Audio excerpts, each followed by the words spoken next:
Hiya, I'm Jasper, and welcome to your video review for Event Horizon. It's a movie starring Lawrence Fishburne, aka Morpheus, Sam Neill, aka the guy from the Jurassic World or Jurassic Park movies, and Richard T. Jones, aka the Sergeant from The Rookie, as well as Jason Isaacs, who, I think needs no introduction, and Sean Pertwee, who is also known as Father from Equilibrium. So, as always, I'm going to give you the good, the bad, and the furry. To start off the furry, I don't want to say whether or not there is, because I feel like that would ruin some of the suspense. So moving on to the good and the bad.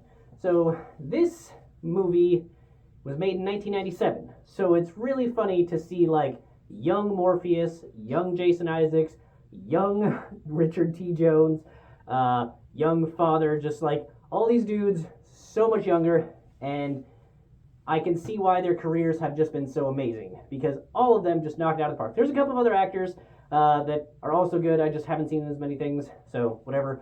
But this movie, it's both good and bad that it was made in 1997. I think it's good because it forced them to use real-life sets, which has such a visceral and like tangible nature to them, which I think is especially necessary for this type of movie, because all of the like ship exterior shots must have been like miniatures that were filmed, and they hold up so well. And then they have all these amazing internal sets. Like the set for the like gravity drive is just so amazing looking, and the meat grinder to get to it is awesome. And then where the pods are and the ship and just every single set on here is just so lovingly and like beautifully crafted. And the technology that they show for it is, I think, perfectly explained, and the things make sense. Like, for example, they're trucking along in 0G, and like at first when they got in their suits, I'm like, the not visible part of it like comes up to here, like they're gonna have to hunch over whenever they want to see anything. But then when you see them trailing along, they're looking up, and they're having to like pull the thing. I'm like, oh, I mean, they're gonna be going up most of the time anyway. Like that makes sense. So it's little things like that. However, it does also have the problem of being made in 1997, so anytime they do use CGI, it's a little rough. So they have this opening sequence where it's somewhere in the beginning few minutes, they're showing the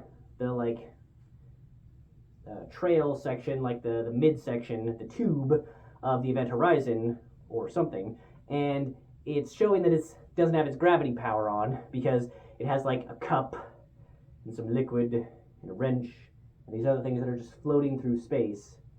And it's very, very obviously CGI.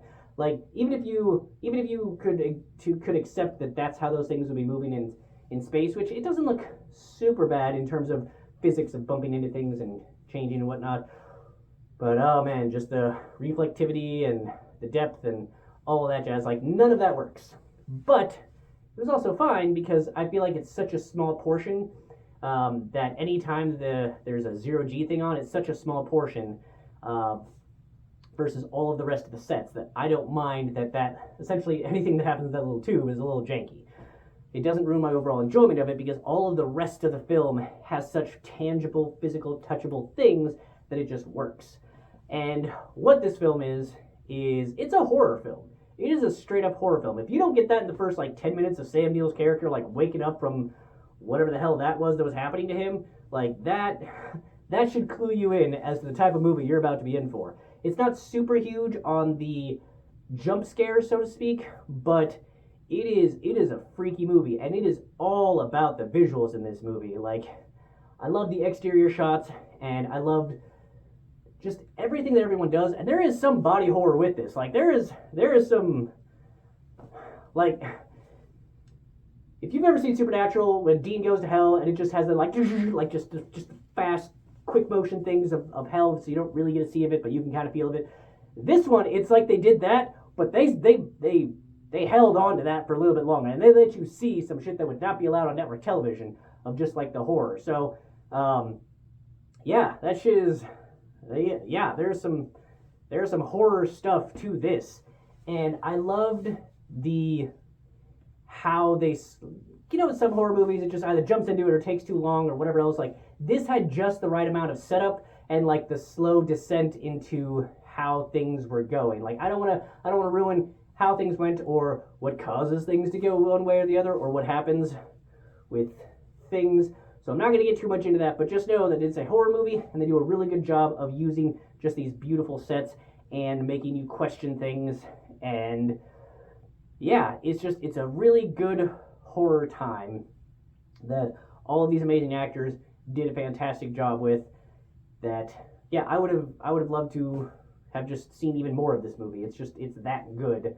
So definitely recommend 2 thumbs up. Even if you're not the biggest horror fan, the fact that it's set in space, I think, makes it so that even a sci-fi fan can get behind this, and it has some philosophical things. It's not like a super Star Trek-y like philosophical aspect of things by any means, but it does ask a couple interesting questions and like makes you think a little bit. So, and I appreciated that in a horror movie, and I really enjoyed it. If you liked this movie, you will enjoy Sunshine, and vice versa. I don't know where Sunshine is streaming right now, but hopefully somewhere that you're able to get to. But definitely give this movie a shot, and then if you like it, watch Sunshine and vice versa. But that's all I have for this one. Thanks for coming. Thanks for watching. Hope to see you at the next one. Bye.